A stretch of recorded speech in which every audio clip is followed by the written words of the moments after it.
is up guys, JPR Tech here, and today I'm gonna be continuing my conversations on improving our Zoom video calls. If you recall, on my last video I showed you the settings that greatly improve, or actually the best settings we could have in Zoom to get the best possible quality for video and audio.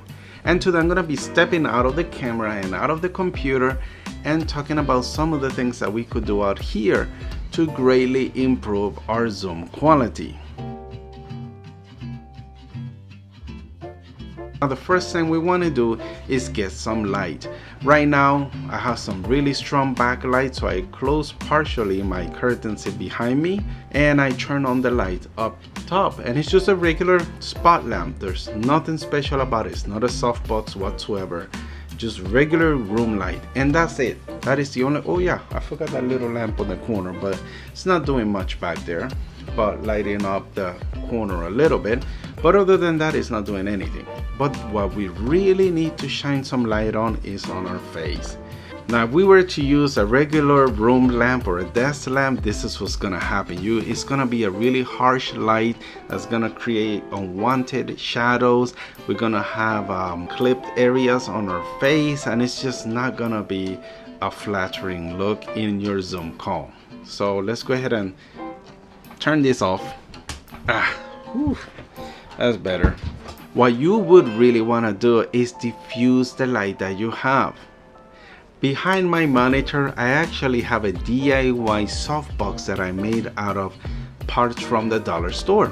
I got me some black cardboard and I got some diffused paper. I use cooking sheet, just regular wax paper. So those are the parts I use, and I just tape them together around my lamp that I have behind on my desk, and I diffuse the light. And what are the results? Let me show you. There we go. Now we have nice bright face, no harsh shadows and no bright spots on our face. We got just even dim light that actually is more flattering. Now other ways that we could diffuse light, and the way that I used to do it before I did my DIY softbox, is actually by pointing the lamp towards the wall and let the bounce light up my face. And yeah, so lighting, around you and the light on you has to be the most important factor that improves video quality in your Zoom call. If you're using a camera and you want to get the most out of this quality, then I would recommend to use a tighter zoom lens or a prime lens. My go-to lens is the Samyang 35mm f2 lens, and the reason why I love this lens so much is because it's so tiny, so compact and light. Yeah, so the lighter the lens, the easier it is to adjust the camera in different places. So I like this little pancake. It's relatively light, and also has an aperture of f2.8, which helps diffuse the background so you don't see as much object and mess in the back. It still does a relatively good job with that, but the most important factor on this lens is the 35mm focal length. And the reason why I like 35 the best is because anything higher is just too close, and it's just gonna be like, whoa, step back a little bit, you're like all up in my bees. 35 is the most realistic focal length that I found, and it's flattering as well. It's not distorted and it's not too close. If you have the camera about a meter or maybe a foot or so away from you, then you're not gonna have a lot of distractions around, like your room. You don't need to see all the unnecessary details. You will just get your face and your shoulders and the top chest area. That's all you need in a Zoom call. Anything wider is just too much. So this 28 that I'm shooting with, this is the 28mm f2 lens by Sony. It's just a little bit too wide for me. So you could either crop digitally in the camera like so, and there we go. This is actually more flattering, right?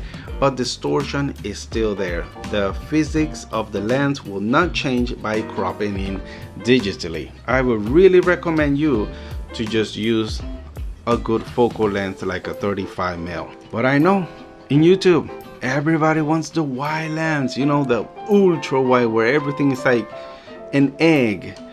Well, you know what happens if you use a wider lens than 28 mil? Let me show you. Alright guys, so this 16 mil on a APS-C mode, it's about a 24, 21 millimeter, somewhere around there. And that is just too wide for a zoom call. I would not recommend a wide lens on zoom. And let me just show you why you would not want to use that. Just hang on a second. Alright, so now that I got the 28 out, this is a 16 mil, and you could see what I mean. You're starting to see my corner desk, you see my bed, and yeah, that's just too distracting. You don't need to see all this detail in the zoom call, and the distortion is just horrific.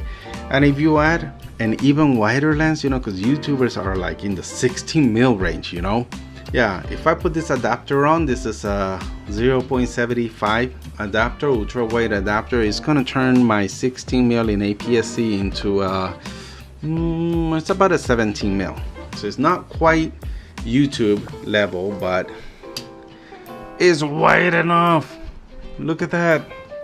Oh, good thing my desk is nice and clean. All right, and my bed is sort of clean, but let me get this out quick before my wife gets mad. All right, so you get the idea.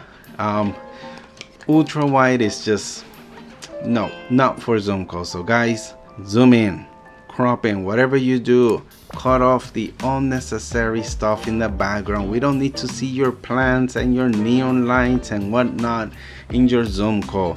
Go ahead and get a 35 mil. You could actually get like a 28 mil vintage lens like this one, this Recanon, which cost me about $40. But I also have a cheaper one that only cost me like $10.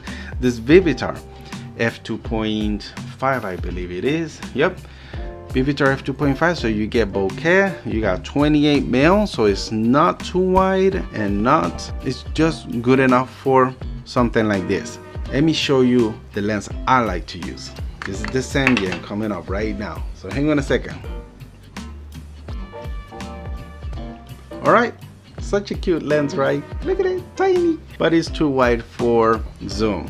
Now 35 on the other hand, it is the best. This is how we get nice portrait look, nice portrait style. You see, we are barely touching the hair, not touching the hair, so it's just perfect height.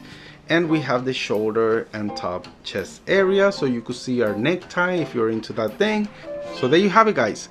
This is the best way to improve the zoom quality outside of your room. Mind the light around you, diffuse the light on you, get a cropped or a nice prime lens, a 35 mil or maybe a 40 mil lens, and you should be good to go. Yo guys, so if you guys enjoyed, found any of these hints useful or good, then yeah, I would really appreciate a thumbs up. Thumbs down will do just fine. Thank you so much for watching, and as we continue to deal with this epidemic, worldwide epidemic, we gotta continue to stay safe, stay indoors, do what we can to contribute to our communities to keep our area safe, and that way we could get back to our formerly normal life as soon as we can. So thank you so much for watching, and I'll see you guys on the next one. Peace.